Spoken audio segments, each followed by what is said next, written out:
Thank you, madam. Respected DG साहब, सिन्हा साहब, my colleague Mr. Sunil Kumar and bankers, Dr. Poonam Bhartiya and all faculties, Sarmaji and dear students. ये आज बड़ा सौभाग्य है कि मैं IIMT में आता रहा हूँ, लेकिन आज अनएक्सपेक्टेड मैं यहाँ अपने आप को देख करके बहुत अच्छा लग रहा है, क्योंकि हमने 4-5 प्रोग्राम पहले किए हैं। जो पुरानी फैकल्टीज हैं, हमारे एक पिता भी कहता हूँ मैं महाजन साहब को, आज उनके भी दर्शन हुए, क्योंकि हमारा उनका कॉम्बिनेशन 2017 से है। हम लोग स्कीम देख रहे थे, इनोवेटिव स्कीम, मैं हेडक्वार्टर में था तो उसका मैं कोऑर्डिनेटर था, तो उस वजह से हमारी यहाँ पर काफ़ी अच्छा रिलेशन है। और जो मयंक जी हैं, मयंक अग्रवाल जी, वो हमें बड़ा भाई मानते हैं, हम बड़ा सौभाग्य फील करते हैं कि हमारे मयंक जी भी बहुत ही अच्छे सिंपल सोबर स्वभाव के हैं। तो पहले तो मैं आज के प्रोग्राम के लिए जो ये EAP है, आप सभी को बधाई देता हूँ और आशा करता हूँ कि आप भी जो MSME आज लगता है कि बहुत कम लोग जानते हैं और बच्चे नहीं जानते हैं, ये हमारे लिए एक थोड़ा सा चिंता का विषय है। शायद मैं ये कहूँगा कि हमारी कहीं कोई ना कोई हमारी अपनी कमजोरी या हम लोगों की कोई एडवर्टाइजमेंट शायद इस तरह की नहीं रही है कि जो यहाँ का हर स्टूडेंट, हर होनहार यहाँ का उद्यमी ये जान सके कि MSME है क्या। तो MSME जैसे मेरे अभी साथी सुनील कुमार साहब ने बताया था कि माइक्रो, स्मॉल और मीडियम इंटरप्राइजेस है। आज मैं सभी से आपसे रिक्वेस्ट करूंगा, बताने को तो मैं यहाँ से बता दूंगा, लेकिन रिक्वेस्ट करूंगा कि इसकी डेफिनेशन आई है कि माइक्रो क्या है, स्मॉल क्या है, मीडियम क्या है। तो आपसे सभी से रिक्वेस्ट करूंगा कि आप जरूर देखिए, क्योंकि देखिए MSME एक रीढ़ की हड्डी है देश की, कि जो लगभग 45% लोगों को रोजगार देती है। 30% से ज्यादा जो एक्सपोर्ट होता है वो भारत में MSME से होता है। लगभग 6.3 करोड़ MSME भारत में है, जो कि कृषि के बाद में सबसे ज्यादा रोजगार अगर देते हैं तो MSMEs देते हैं। तो माइक्रो, स्मॉल और मीडियम इंटरप्राइजेस ये बहुत ही आवश्यक है। इसी के अवेयरनेस में हम लोगों ने आज प्रोग्राम रखा है कि आपको एंटरप्रेन्योरशिप अवेयरनेस प्रोग्राम जो ये भी है, ये SC/ST के लिए तो बहुत ही नितांत आवश्यक है, क्योंकि आप लोगों के लिए सरकार, मिनिस्ट्री ऑफ MSME और आपका social justice ministry, SC/ST hub, क्योंकि हमारे पास मिनिस्ट्री ऑफ MSME में 12 डिपार्टमेंट में हैं, जो सभी डिपार्टमेंट SC/ST के आरक्षण अनुसार जो भी इन्फोर्समेंट ऑफ लॉ है उसके हिसाब से हम चाहते हैं कि SC/ST जितने भी लोग हैं वो ज़्यादा से ज़्यादा बिजनेस में आए। उसका एक विशेष कारण ये भी है कि इस भारत के, मुझे लगता है कि रचना में, इसकी स्ट्रक्चर में, और अगर मैं ये कहूँ कि इसके डेवलपमेंट में अगर SC/ST का सहयोग देखें तो शायद मुझे लगता है कि मोर देन 50% SC/ST का सहयोग है, क्योंकि लेकर के सुई से और हवाई जहाज तक का जो पुर्जा है, मुझे नहीं लगता है कि वो बिना लेबर और बिना किसान के बच्चों के कोई बना हो। तो आपको ये बहुत अच्छी तरीके से समझना चाहिए कि अगर आप रियल में ही नेशन को समझना चाहते हैं और आप तरक्की करना चाहते हैं, तो आज हमको वर्ल्ड वाइड, ग्लोबली ये देखना होगा कि कोई भी देश कैसे तरक्की कर रहा है। मुझे अच्छे से याद है कि 2011 में सिन्हा साहब, हमारी एक ट्रेनिंग हुई थी हैदराबाद में। हमारा ही डिपार्टमेंट का एक इंस्टीट्यूट है जो वर्ल्ड लेवल की ट्रेनिंग कराता है, निम्स में, national institute of small and medium enterprises, Hyderabad में है। तो वहाँ 3 सप्ताह का प्रोग्राम था। तो 3 सप्ताह के प्रोग्राम में 30 कंट्रीज के हमारे जैसे ऑफिसर ही आए हुए थे, और वहाँ मुझे एक सौभाग्य प्राप्त हुआ कि मेरा थोड़ा सा इंग्लिश वगैरह ठीक था, तो मैं वहाँ पर, उन्होंने इंटरनेशनल लेवल का IPR बनाया, इंटरनेशनल पब्लिक रिलेशनशिप ऑफिसर बनाया। तो मैंने वहाँ पर थोड़ी सी मदद की लोगों की, कि जिनकी कोई मदद हो सकती थी किसी कंट्री के। मैं लास्ट में बताता हूँ कि फिर वहाँ पर एक ये कंपटीशन हुआ कि भाई जो भी 30 कंट्रीज की ट्रेनिंग ली है उसमें थोड़े शब्दों में 5 मिनट में आपको ये बताना होगा कि आप अपने यहाँ कि देश की तरक्की MSME के थ्रू कैसे कर सकते हैं। And I was the leader of my group also. हम लोग 70 लोग कर रहे थे अगुवाई, जिसमें से 2 ग्रुप थे, एक सीनियर ऑफिसर्स का था और हमारा था। तो I was the leader of my group from day starting. एक और थे हमारे डिप्टी डायरेक्टर थे उस टाइम पर, मिस्टर एस सोक्रेटिस जी, आप जानते होंगे। तो उनको दूसरा ग्रुप मिला हुआ था, तो उसमें हमको 5-5 मिनट मिले थे। और वहां पर आज भी मुझे याद है, डॉक्टर पी उदय शंकर जी करके एक मंत्री थे, उदय शंकर राव, वो आए हुए थे। तो उन्होंने कहा कि मैं आज यहाँ पर इनाम देके जाऊंगा और मुझे देखना है कि कौन सा कंट्री जीतता है। तो वहां पर हमने अपनी जो बात रखी, पर्टिकुलरली मैंने जो बात रखी अपनी, तो I could get the second prize. तो ये हमें अच्छा लगा। मैंने यहाँ यही बताया कि MSME sir this is like a लकड़ी, जैसे वुडन होता है ना, आप बिना वुड के आप जीवन नहीं चला सकते, बिना लोहे के आप जीवन नहीं चला सकते। अदरवाइज तो बता दीजिए आज की डेट में अगर आप लोहा और लकड़ी छोड़ दें कि जीवन चला पाएंगे। वैसे ही हमारे MSME है कि माइक्रो स्मॉल अगर मानो सपोर्ट ना करे, एंसिलरीज ना दे, तो कौन बना रहा है आइटम? ब्रांड तो कोई भी करके बैठ रहा है ना। जनरली तो जितनी हम चीजें ले रहे हैं उसको माइक्रो स्मॉल ही बना रहा है ना, और मीडियम बना रहा है। तो इस बात को मैं इसलिए कहना चाहूंगा कि आज हमको जरूरत है कि हम लोग अपने विचारों से ही ना उलझें, देश में ये भी देखें कि हम विदेश के हिसाब से क्या कर सकते हैं। जैसे मैं सिंगापुर का अगर आपको बोलूं, सिंगापुर हो गया, जापान हो गया, ऑस्ट्रेलिया हो गया, वहां अभी मुझे पता लगा है, मेरा बेटा मुझे बता रहा था कि पापा आज की डेट में तो कंपटीशन बहुत हार्ड हो गया है। 8वीं क्लास के बच्चे को सिंगापुर, ऑस्ट्रेलिया, जापान, उन्होंने चैलेंज दिया है कि अगर आपके घर में घर का काम करने के लिए किसी भी अप्लायंसेस के लिए कोई मैकेनिक आया तो हम समझेंगे हम आपको डिग्री नहीं दे सकते। कितनी बड़ी बात।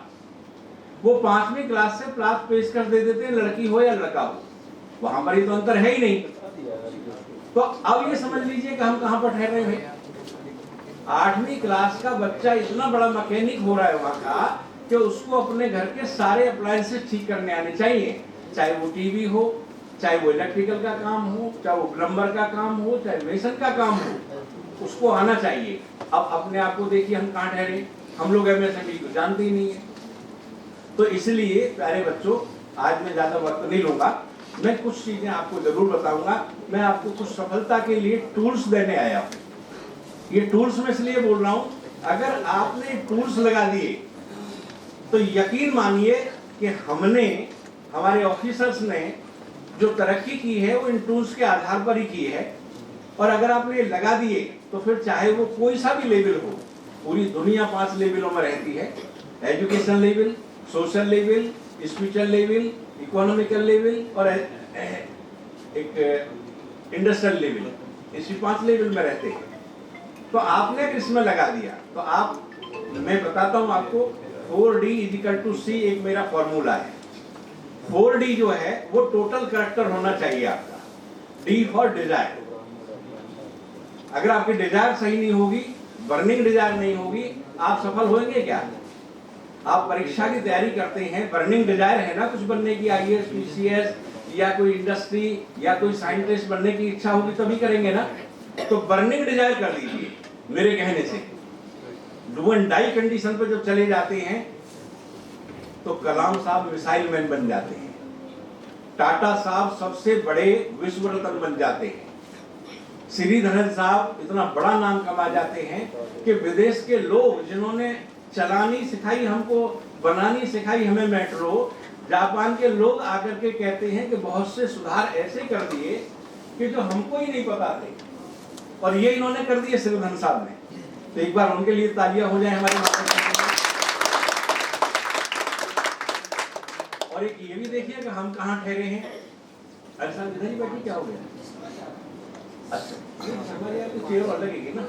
अरे नहीं आप बैठो प्लीज, आप बैठिए, चेयर लाएंगे हो। That is the duty of management, but you should not, you are the chair. हमारे यहाँ पोस्ट डायरेक्टर हो आप, क्या बात कर रही, आपकी वजह से सब लोग हम यहाँ पर हैं। तो कहने का मतलब ये है कि एक बात तो ये देख लीजिए, तो डी फॉर डिजायर, डिजायर आपके पास है तो उसको बर्निंग डिजायर करिए। दूसरे number direction, you have to seek the direction. आजकल आप बहुत अच्छे युग में हैं कि आपका तो गूगल ज्ञान सबसे बड़ा ज्ञान है, चैट जीपीटी उससे भी बड़ा ज्ञान है, अभी तो ग्रोक आ गया है। मैं भी रात दिन ग्रोक पे लगा रहता हूँ, मैं एक रिसर्चर हूँ, तो मैं तो ग्रोक, चैट जीपीटी, मेरा अपना ज्ञान कुछ नहीं है। जो मैं आपको कह रहा हूँ ये भी आप लोगों से उधार लिया हुआ ज्ञान है, दुनिया से लिया हुआ ज्ञान। क्योंकि मुझे एक इस टाइम पर एक शायर याद आते हैं जो डॉक्टर अरुण कमल हैं। उन्होंने कहा था कि सारा लोहा ने अपना क्या है इस दुनिया में, सब तो लिया उधार। अपना क्या है इस दुनिया में, सब तो लिया उधार, और सारा लोहा इस दुनिया का अपनी केवल धार। तो अपनी तो केवल धार है, सब कुछ ज्ञान संसार से लेते हैं हम लोग। तो भाई किसी चीज का अभिमान नहीं करना चाहिए इंसान को। हमने अपने गुरुओं से सीखा, महापुरुषों से सीखा, छोटे बच्चे से लेके बड़े तक सीखा।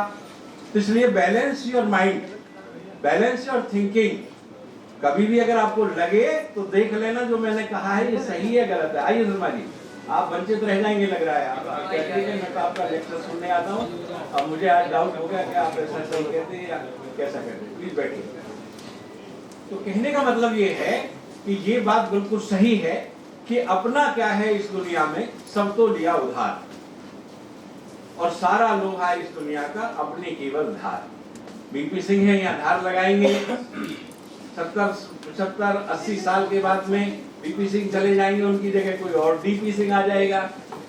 ऐसा है नहीं है, वो धार लगाएंगे। तो ये दुनिया में कारवां नहीं रुकता है, हमें अपने हिस्से का जरूर करना चाहिए। अब आप देखिए, आज से कोशिश करिए कोई ऐसा स्टार्टअप लाइए कि भाई घर के टोटल अप्लायंसेस हम लोग सिखाएंगे मोटा मोटी चीज। ये बड़ा काम है क्या? बड़ा काम नहीं है अगर सोचोगे, और ये बहुत बड़ा काम है। लेकिन टाटा साहब ने कितना सिंप्लीफाइज कर दिया कि आपकी दुकान से मैकेनिक भेज दिया आपके घर, और बहुत ही बैलेंस वे में वो बहुत अच्छी तरह से अर्बन क्लब वाले आपका घर का काम करके जाते हैं। तो आप ऑस्ट्रेलिया, जापान, रूस, चीन, इनकी तर्ज पर आप भी स्टार्ट करिए ना स्टार्टअप। हम आपके साथ हैं। तो जब ये करेंगे आप, तो आप भी अपने घर की सारी चीजें प्रिपेयर कर सकते हैं। फिर आते हैं थर्ड जो डी है वो है discipline. There is no life without discipline.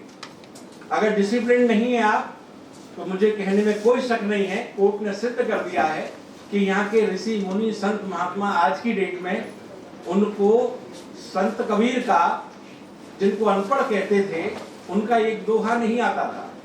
अगर एक दोहा आज आप मेरे दिमाग से सुन ले उसे, जो संत कबीर ने कभी बहुत साल पहले किया था, महापुरुष ने, कि जहां काम वहां नाम ना, जहां नाम ना काम। काम कहते हैं करप्शन, गंदगी, काम वासना, कुछ भी हो सकता है। समझ लेना मैं जो बोल रहा हूँ आपको। मेरे पास टाइम नहीं है, मैं बहुत टाइम लेता हूँ, आज हमें थोड़ा सा जल्दी में जाना है हमको, सुनील जी को। तो जहां काम वहां नाम ना, जहां नाम ना काम, और रवि रजनी दो रह सके ना, दोनों एक ठाम। रवि कहते हैं सूर्य को, और रजनी कहते हैं रात्रि को। क्या कभी देखा है आपने कि सूर्य निकल रहा हो, रात्रि हो गई हो? कभी नहीं होगा। थोड़ी बहुत देर के लिए घटा आ जाए, लेकिन वो रात्रि नहीं कह सकते आप। तो इसी तरह से आप हैं कि अगर दिमाग में आपके में कहीं भी कोई छोटी चीज रह गई, तो मान लीजिए वो जीरो है। डिसिप्लिन मैं कहता हूँ हमेशा एक जीरो की तरह है, कि जीरो को अगर सही तरीके से यूज करेंगे, सामने लगाते जाइए, करोड़ लाख करोड़ आपके अरब मिलियन बिलियन कर देगी। लेकिन जैसे ही आपने गलत मल्टीप्लाई कर दिया, तो आंसर क्या होगा? जीरो। यही हुआ है आसाराम तमासाराम राम रहीम रामपाल के साथ। मैं ब्लंट बोलता हूं, मुझे फर्क नहीं पड़ता, क्योंकि कोर्ट सिद्ध कर चुका है। तो आपको बचाना होगा उससे। आपको अपनी सोच इंटरनेशनल लेवल पर कहीं रखनी होगी। देखिए हमारा क्या है, हम लोग तो अपना समय पूरा करके सरकारी आदमी हैं, लेकिन संतुष्टि हमें ये है कि हमने सरकार में रहते हुए कभी ऐसा महसूस नहीं किया कि हम गवर्नमेंट ऑफिसर हैं, क्या मैं हूं या हमारे साथी हों। हम लोग प्राइवेट से भी ज्यादा काम करते हैं, जितनी किसी की मदद हो सकती है पूरी कोशिश करते हैं। और मैं क्लियर कहता हूं कि हम लोग कोई अफसर नहीं है भाई। हम तो इस पूरे आवाम के, पूरी दुनिया के, अपने पूरे भारत के सभी लोगों के फकीर हैं। भाई आप लोगों के हिसाब से टैक्स जाता है और हमारे घर में घर का चूल्हा चलता है, तो अहम और ईगो किस चीज का? कोई हमारे पास आया हो आज तक और वो ये कह दे कि साहब आपके दफ्तर में हमारी बात नहीं सुनी गई, तो शायद मेरे ख्याल में हम समझेंगे कि हमारी कोई सेवा ठीक नहीं। हमारे सारे ऑफिसर, हम लोग, हमारे डायरेक्टर साहब, उनका धन्यवाद करते हैं डॉक्टर भारती साहब का कि उन्होंने मुझे अपॉर्चुनिटी दी है और उनसे हमने उनकी देख रेख में, उनकी डायरेक्शन में बहुत कुछ काम किए हैं, बहुत कुछ सीखा है। तो मैं ज्यादा वक्त ना लेते हुए लास्ट में डेडिकेशन, तो 4D हो गया, डिजायर, डायरेक्शन, डिसिप्लिन, डेडिकेशन। दोस्तों इनको पकड़ लेना और एक ट्रिपल P का सिद्धांत है, प्लेस, पर्सन, पीरियड के हिसाब से बात करिए। मोटी भाषा में कह देता हूं, कुत्ता हमें काटता है कि हम कुत्ते को काटते हैं क्या? कहीं कहता रुक रुक रुक रुक, भागूंगा पीछे उसे काटूंगा, उस टाइम क्या कहते हैं, फटाफट इंजेक्शन लगवाओ यार, इसका क्या है, ये तो भूख के चला गया, काट के चला गया। इंजेक्शन टाइम पे नहीं लगा तो हमारे लिए प्रॉब्लम हो जाएगी। तो इसलिए आप अपने आप को प्लेस, पर्सन, पीरियड के हिसाब से बात करें। अपने टाइम को जाया करना तो देख लीजिए कौन आपके सामने बात कर रहा है, किसके बराबरी में जाना है, किसके नहीं जाना है। तीसरा, ट्रिपल P को छोड़ने की कोशिश करें, लिमिटेड करें। ट्रिपल C कौन से हैं जो लिमिटेड करेंगे आप? क्रिटिसिज्म, कंप्लेंट और कमेंट्स। इनको कोशिश करें कि इनको बचा कर रखिए, बहुत कम यूज करिए, यूज जरूर करिए, लेकिन कहां करना है, प्लेस, पर्सन, पीरियड का ध्यान रखिएगा। कहीं ऐसा ना हो कि तुमने कोई कमेंट्स मार दिया और फिर महाभारत जो हुआ था कमेंट्स की वजह से हुआ था। जितने बड़े बड़े युद्ध हुए ये डायलॉग सिर्फ कमेंट्स से हुआ है, और ये तो भारत तो वैसे भी डायलॉगों का देश है। तो जो कमेंट्स तुम्हें अच्छा लगे उसको कमेंट ना कह करके उसको क्या कहते हैं, कॉम्प्लीमेंट कहते हैं। तो there is a great difference between the comments and compliment. तो कॉम्प्लीमेंट करना हो तो जरूर करिए, कमेंट से बचिए, क्रिटिसिज्म से बचिए, कंप्लेंट से बचिए, और ट्रिपल C का धारण कर लीजिए इनकी जगह, कॉन्फिडेंस, क्लैरिटी और कंसिस्टेंसी। अगर आप अभी मेरे सूत्रों के अनुसार, मेरे टूल्स के अनुसार कोई ये आदमी आकर के मुझे कहे कि मैं सफल नहीं हो पाया, तो शायद मेरे ख्याल में हम समझेंगे कि या तो आपने एम्प्लॉय अच्छे से नहीं किया है, और नहीं तो हम और सुनील साहब को पता है कि हम खाली नहीं बैठते। दसियों हजार लोग हमने बिजनेस में लाए हैं और बहुत जगह हमने कोशिश की है। तो मैंने आज आप लोगों का बहुत टाइम लिया और मैं धन्यवाद करता हूँ IMT का भी, सुनील साहब का भी, डायरेक्टर साहब का भी, कि आज मुझे मौका मिला। Thank you very much, have nice day.